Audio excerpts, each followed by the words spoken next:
After seeing everything, after talking to everyone, what's it feel like now at this point? Well, to see the spirit of North Carolinians and the fact that they are fighting this and are so frustrated to be out of their home and many without power, but to see the enduring spirit is heartwarming.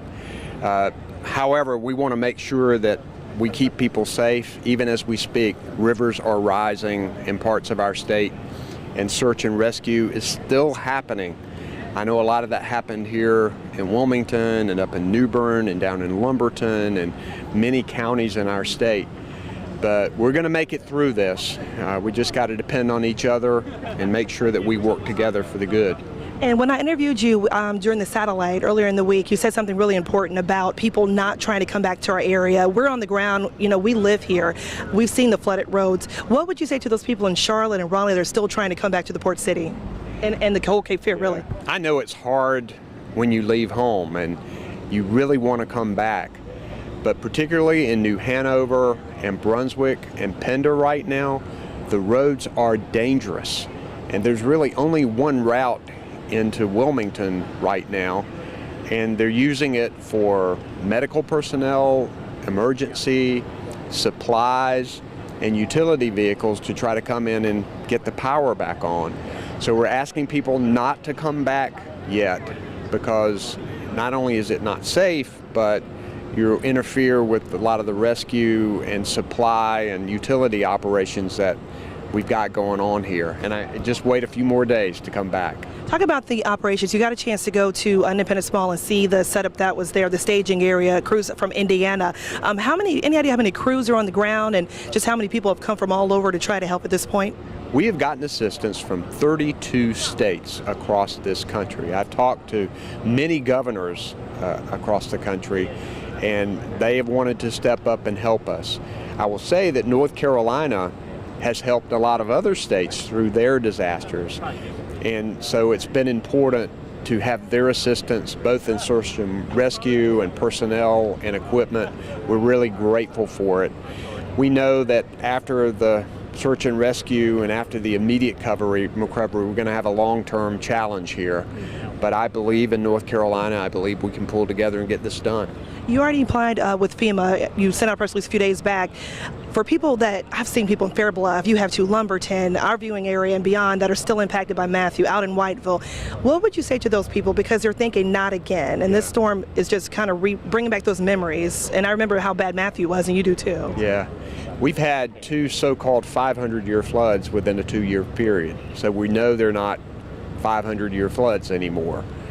We're going to have to approach recovery in the right way. I know people want to rebuild in certain areas, but there are going to be some places where we can. I'm not sure where all those are, but it's going to be smarter to try and buy people out and to make sure we're very smart about recovery and mitigation and making sure that we're doing things to build our best future and not this happen over and over again to people.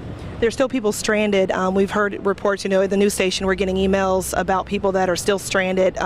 What's happening to get those people? How are they being found, especially with no Wi-Fi, no internet, and no phone service? There's search and rescue operations going on right now with the National Guard, with the Coast Guard. Is there something they can do to kind of signal they need help, or is any advice for those people?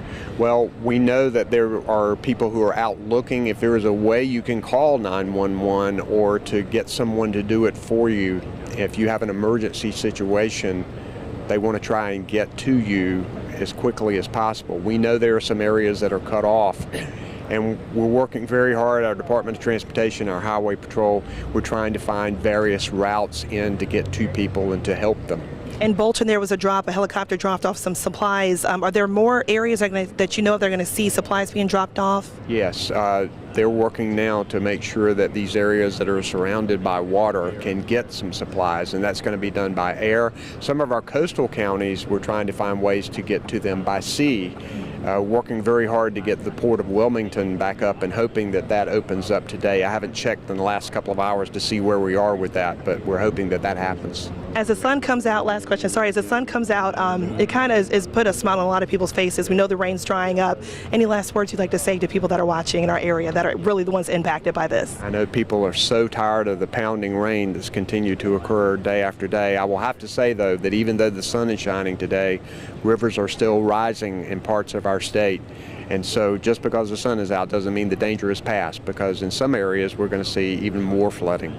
So we'll get through these next 48, 72 hours to make sure we rescue people, and then we'll begin this process of recovery. All right, Governor, thank you so much. We appreciate your work. Thank you. Thank you so much.